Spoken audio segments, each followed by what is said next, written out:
என்ன முறைக்கிற நீங்க? என்ன முறைக்கிற? இவர்கிட்ட அப்படியே பேசுறேன். நீ எல்லாம் ரொம்ப ராகா பேசிட்டு இருக்க.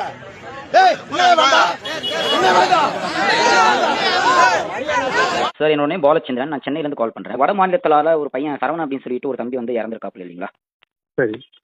அதுல வந்து பாடி வந்து வாங்குறச்ச மக்கள் வந்து சாலை மறியல் ஈடுபட்டு இருக்கும்போது யார் நீங்க எங்க இருந்து வர ஏது பேசுற அப்படி இப்படின்னு சொல்லிட்டு ஒரு மாதிரியா உரிமையில பேசியிருக்காரு அந்த காவல் அதிகாரி. யாருன்னு பார்த்து கேளுங்க. தெரியல. நீங்க பக்கத்துல தான் சார் இருந்திருக்கீங்க சார். நீங்க நான் இருந்த இடத்துல யாரும் தரக்குறதா பேசலையா?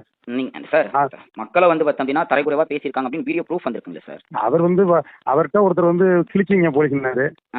அப்புறம் தெரியாத அவங்கள போலீஸ் தான் அப்ப சொன்னாரு, மரியாதை பேசுவீங்க, நாங்களும் இருக்கும்போது நாங்களும் உங்களை மாதிரி தானே இன்கம் இருக்கும், ஏன் இப்படி வந்து போலீஸை கேவலமா பேசுறீங்க? அந்த இடத்துல வந்து பார்த்தீங்கன்னா ஒரு கொலை நடந்திருக்கு, ஒரு பாதிப்பு நடந்திருக்கு அப்படின்றச்ச மக்களுக்கு வந்து அந்த ஆதங்கம் இருக்கும் சார். காவல்துறை அதிகாரிகளாகிய நீங்க தான் வந்து பார்த்தீங்கன்னா மக்களை வந்து சாந்தப்படுறதுக்கான வேலையை வந்து செய்யணும். அதை விட்டு நீங்களும் வந்து பார்த்தீங்கன்னா இல்ல யாரு பாத்துக்கலாமா, உன்னை வெட்டி அது பண்ணிடுவா இது பண்ணிடுவா அப்படின்னு சொல்லி அது நடக்கல. நீங்க இப்படி எல்லாம் சொல்லிட்டு இருந்தீங்கன்னா நான் வந்ததுக்கு அப்புறம் அவங்க வந்து அவர் இல்லாம அவரை பேசின போட சொன்னாரு, எங்களையும் வந்து முயற்சி பேசுங்க, உங்களுக்காக தான் 2 நாளா சோறு தண்ணி இல்லாம இவ்வளவு பேர் காவல்துறை அதிகாரிகள் சாப்பாடு இல்லாம வெட்டுவேன் குத்துவனும் ஒருத்தரால பேச முடியாது, பேச மாட்டாங்க. நானும் ஒத்துக்கிறேன் சார். காவல்துறை அதிகாரிகள் சோறு தண்ணி இல்லாம வந்து பார்த்தீங்கன்னா கஷ்டப்பட்டு இருக்காங்க. ஆனா அதே நேரத்துல வந்து பார்த்தீங்கன்னா பப்ளிக் வந்து பார்த்தீங்கன்னா அந்த மாதிரி மரியாதை குறைவா பேசக்கூடாது இல்லையா? அவர் பேர் சொல்லுங்க சார். இல்ல பேர் சொல்லுங்க. பேர் தெரியல. நான் பழனி சப்டிஷன்ல இருந்து வந்தேன். அவர் பேர் என்னன்னு தெரியல.